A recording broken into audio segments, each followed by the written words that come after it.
যেন বিচারক নন, ক্ষমতাসীনরাই রায় ঠিক করে দিচ্ছে। দুর্নীতি মামলায় সাজা হতে পারে রায়ের আগে, এমন আভাস দিয়েছিলেন খালেদা জিয়া নিজেই। কারাগারে যাওয়ার আগেই তাই বিকল্প নেতৃত্ব এবং ভবিষ্যৎ কর্মসূচি সহ দল পরিচালনার বিভিন্ন বিষয় চূড়ান্ত করেছিলেন। সে অনুযায়ী বিদেশে অবস্থানরত তারেক রহমানকে দলের ভারপ্রাপ্ত চেয়ারম্যানের দায়িত্ব দেওয়া হয়। বিএনপির গঠনতন্ত্রে এই দুজন ছাড়া অন্যদের দল পরিচালনার ক্ষমতা দেওয়া হয়নি।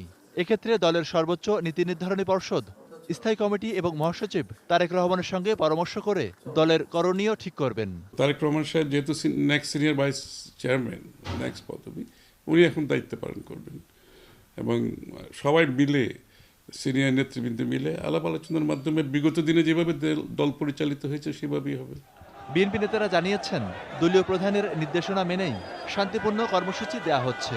তারা মনে করছেন, খালেদা জিয়াকে কারাগারে নেয়াই রাজনৈতিকভাবে বিএনপি লাভবান হয়েছে। তাই আক্রমণাত্মক কোনো কর্মসূচি দিলে এটা ঘুরে যেতে পারে। সংঘাতের কর্মসূচি দেব না, এটা আমরা একেবারে ওয়েলসেল উনি যাওয়ার আগে বারবার বলে গেছেন যে যা কিছু হবে শান্তিপূর্ণভাবে করবেন, কোনো সংঘর্ষের দিকে যাবেন না, ওদেরকে প্রভোগ করবেন না। আমাদেরকে চেষ্টা করবে প্রভোগ করার জন্য, যাতে করে আমরা এখনই মাঠে নেমে যাই, এখনই গিয়ে সংঘাতের দিকে যাই। এটা করা হবে না। একটা হচ্ছে গণতন্ত্রের পথ, আরেকটা হচ্ছে স্বৈরতন্ত্রের পথ। একটা হচ্ছে বহুদলীয় গণতন্ত্রের পথ, একটা হচ্ছে একদলীয় সরকারের পথ, একদলীয় শাসনের পথ।